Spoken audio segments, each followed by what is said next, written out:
every single one of you need to say, God, I am willing. Use me. Use me for your purposes. Liberty is God's idea, not man's idea. Nobody does what we do at Turning Point USA, but it starts with all of you. This is about saving Western civilization. Sadly, we just started getting word just a couple of moments ago that Charlie Kirk has been shot. The cries of this widow will echo around the world like a battle cry. The next speaker is a very, very special speaker. She is my hero and the love of my life. Join me in welcoming Erika Kirk.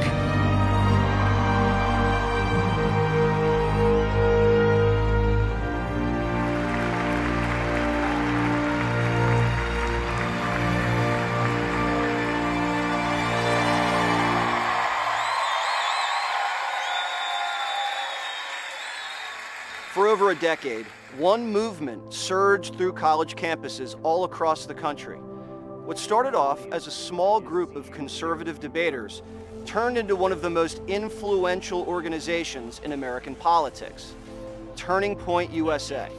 And the man behind it, Charlie Kirk.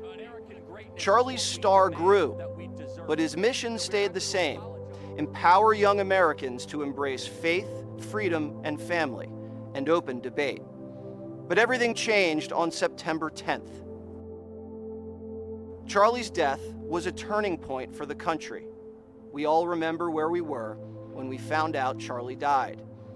And we remember how we felt: sickened, and then resolute. Charlie's gone, but his mission is far from over.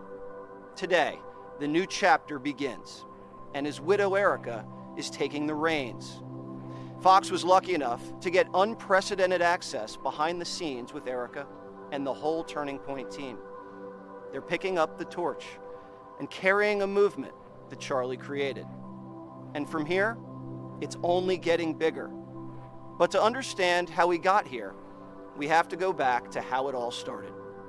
And that's where we begin. My exclusive sit-down interview with Erika Kirk.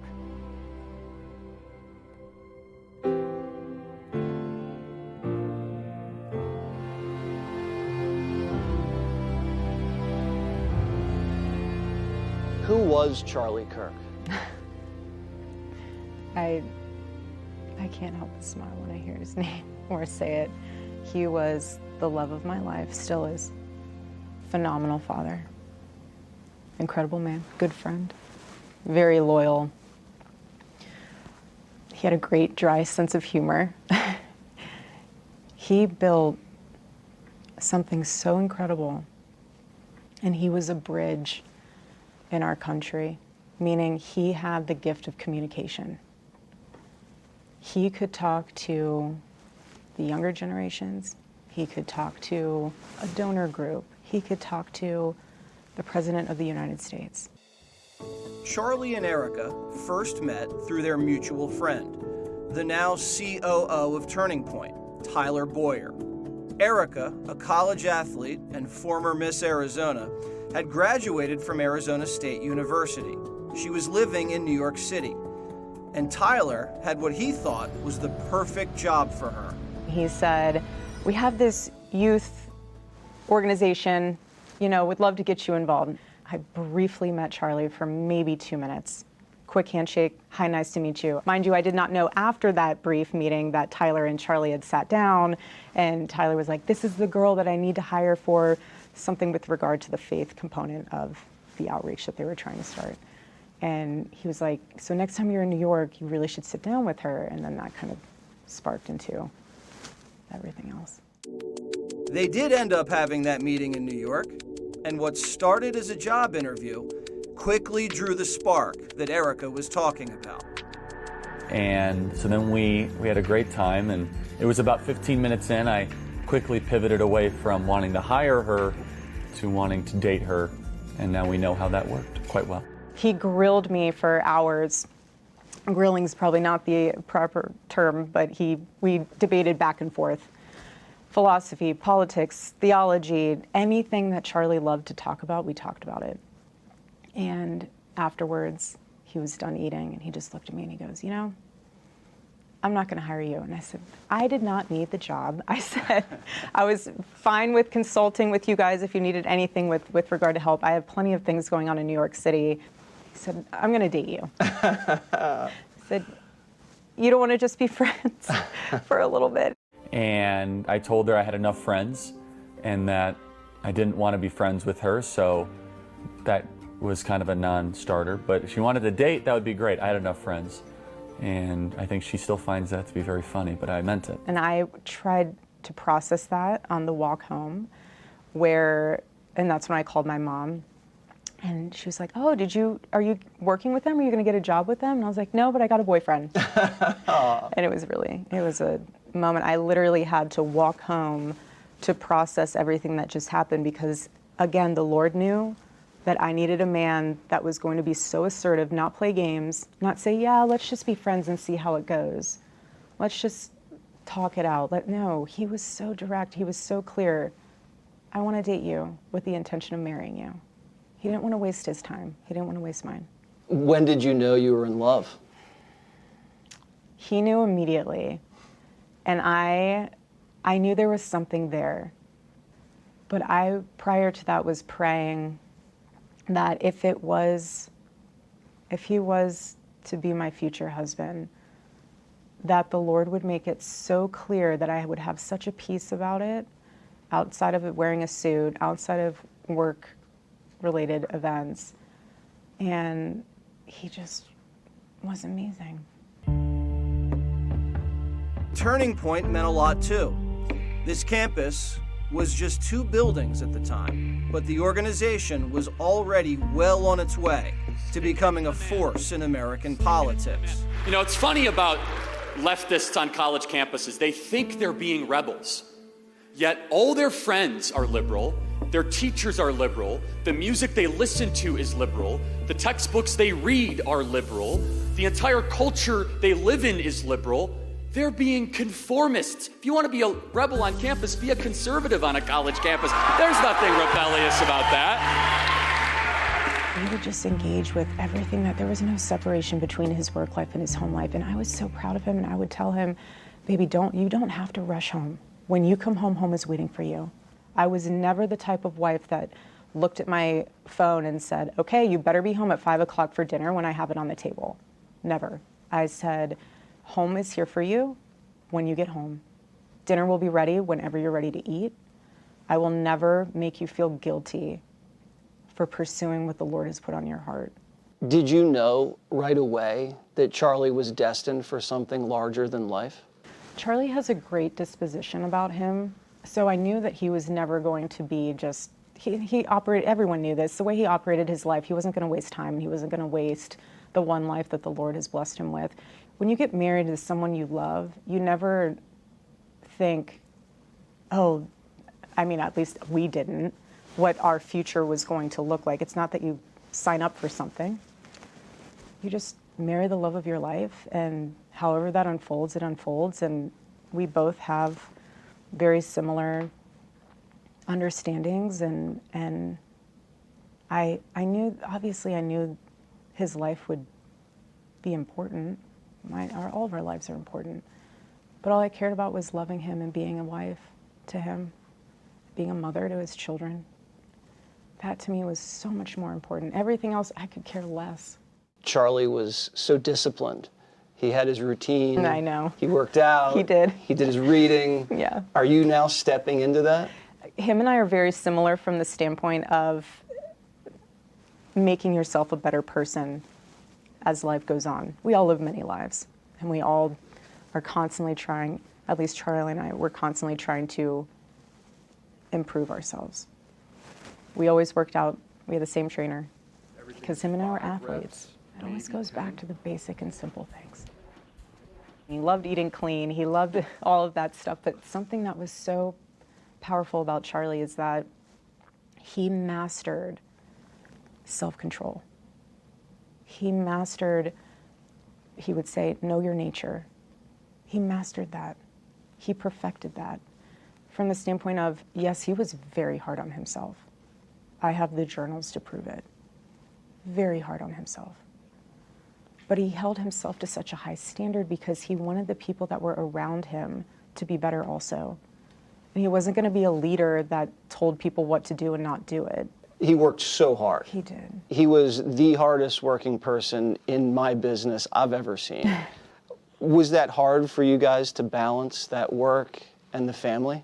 So when we first started dating and when we were first married, we would travel everywhere together. We were on the road 350 some days out of the year.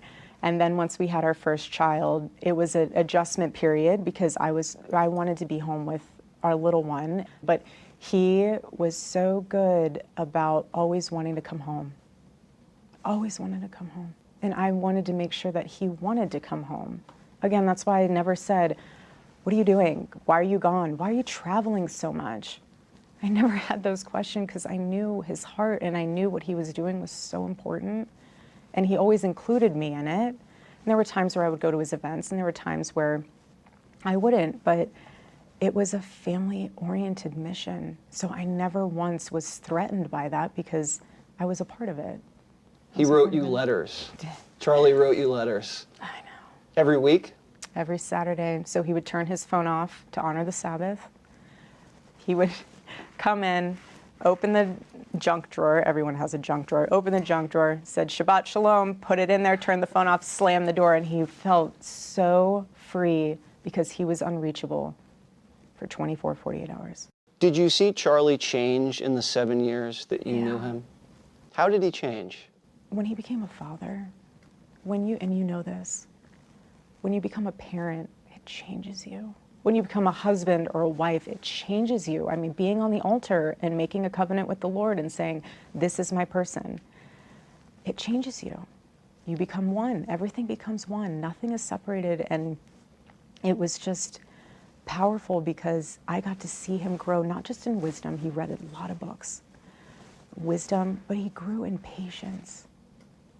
And you can see that on campus too. You see the evolution of him going from holding the mic all the time to then putting it down, taking a sip of his tea, throwing in a throat coat, and just listening. You could see how he evolved into this incredible man who he mastered himself. He became more tranquil as he grew older. He did, and that was a huge testament to his faith because he realized more and more, this is not about Charlie Kirk. Is there one thing that you know about Charlie that no one else knows that you want to share?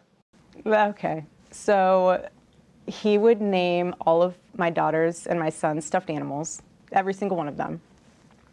His favorite animal was the platypus. It's so random, but it's so funny because it was such a utility animal, and it's not even an animal you would think of. And I remember when I went to the San Diego Zoo with my daughter,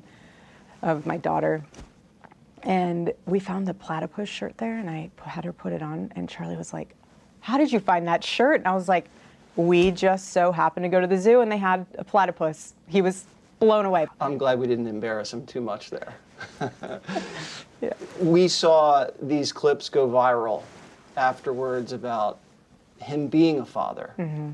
Let's look at some of those. Okay. It's so fun. That was a great day.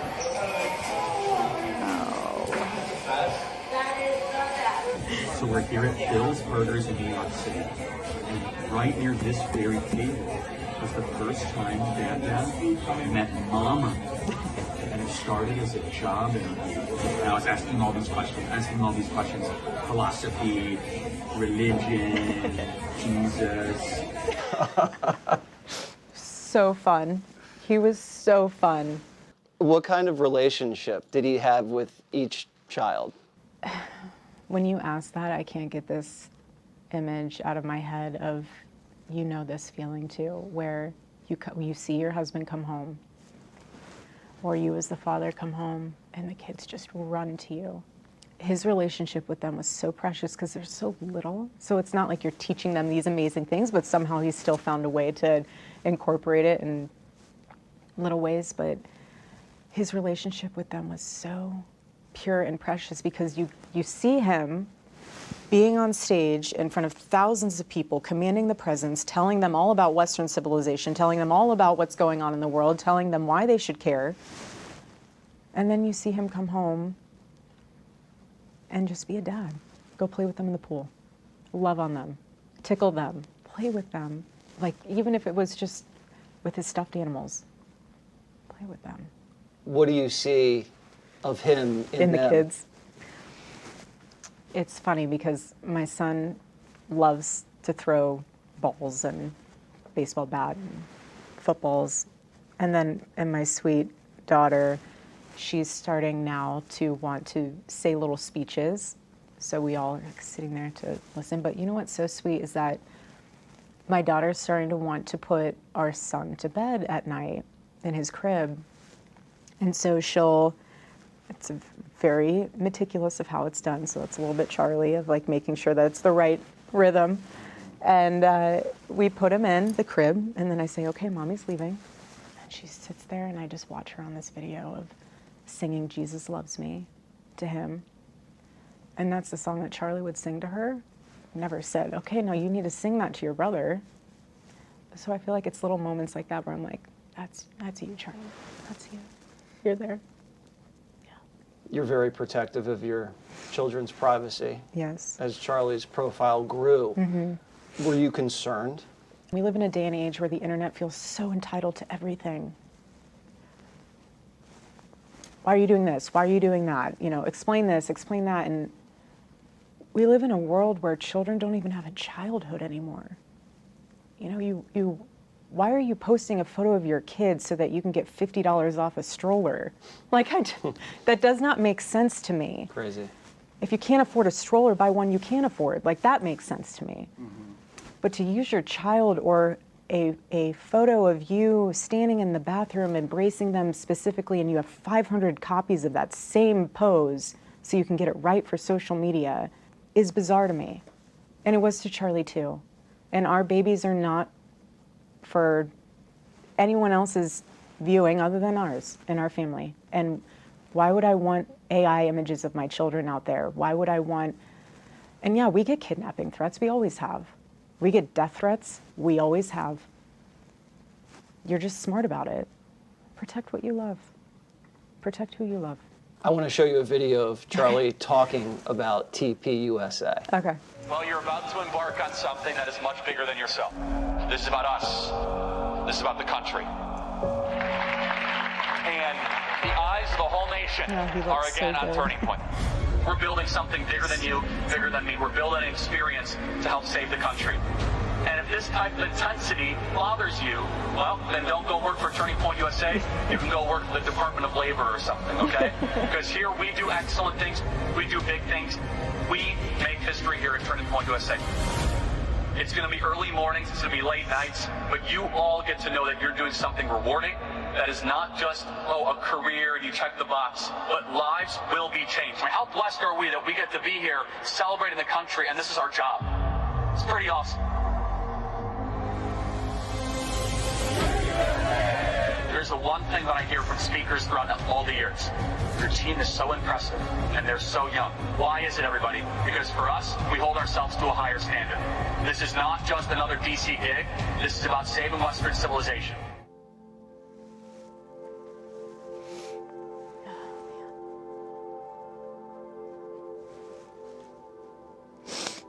It's the longest video I've watched of him. Just give me a second.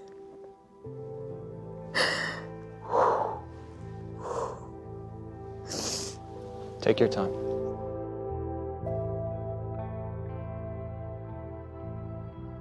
Charlie was on a mission to save Western civilization. Did you know that's what you signed up for? Well, no, I didn't sign up for anything. I just married the love of my life. Just so happens that that's what he was doing.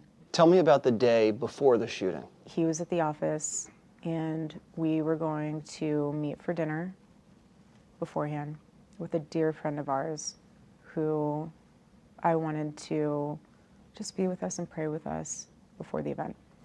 It's no hidden secret that stuff on campus is heating up. You see people on campus coming on with guns prior to the event that happened with Charlie, the assassination with Charlie. And so I know that, you know, you and I even talked about how I used to say, you know, Charlie, have you ever thought about wearing a vest? He would nod to that and be like, you know, I've looked into it. But he'd always say, if they're going to get me, they're going to get me. He wasn't afraid. Wouldn't have mattered anyways if he wore a vest. Erika's mom was dealing with a medical issue, so she stayed in Phoenix to care for her. She planned to join Charlie at the next scheduled Turning Point event at Colorado State just a few days later. He was like, home needs you. Home needs you. Be home. Come with me on Thursday to the next event we have. And so for him, that night, he was so excited. I mean, he just was like, I can't wait. It's going to be the best. And he got up around 2:45, 3-ish to go into the kitchen to grab a snack.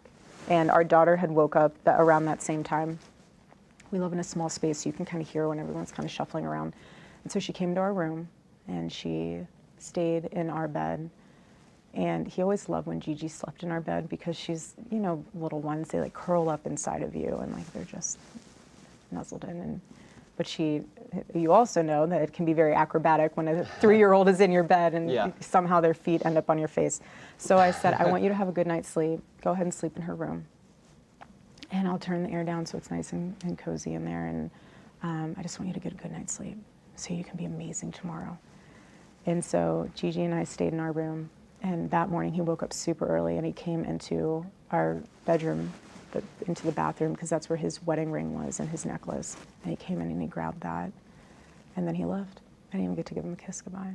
Click here to subscribe to the Fox News YouTube page to catch our hottest interviews and most compelling analysis. You won't get it anywhere else.